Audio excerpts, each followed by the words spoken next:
দোষ দোষ কই যাস? একটু সামনে যাচ্ছি। আচ্ছা সেই দেখছস? ওর বিষয়ে কিছু জানোস না? না। ওর তো গরু নইছে। তাহলে আচ্ছা যতটা সম্ভব ওর কাছ থেকে দূরে থাকবে আর বাসা থাকবে, বাসা থেকে বেরোবি না। আচ্ছা দোস্ত একা একা বই রয়েছ? দোস্ত আমার কাছে আইস না, তুই কি আমার বিষয়ে কিছু জানোস না? হ্যাঁ জানি, বিপদের সময় বন্ধু না থাকলে থাকবে কে? আচ্ছা তাহলে বস। বলতো তোর সাথে কি হয়েছে? যখন আমি বন্ধুদের সাথে আড্ডা মারতে যাই, তোর না করো না, আমাদের সাথে আসিস না। আর যখন আমি পড়তে যাই তখন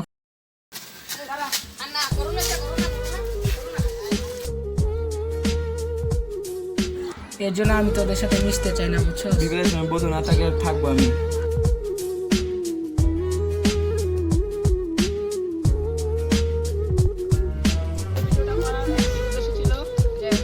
সবাইকে সচেতন করার জন্য। যদি আমাদের ভিডিওটা ভালো লাগে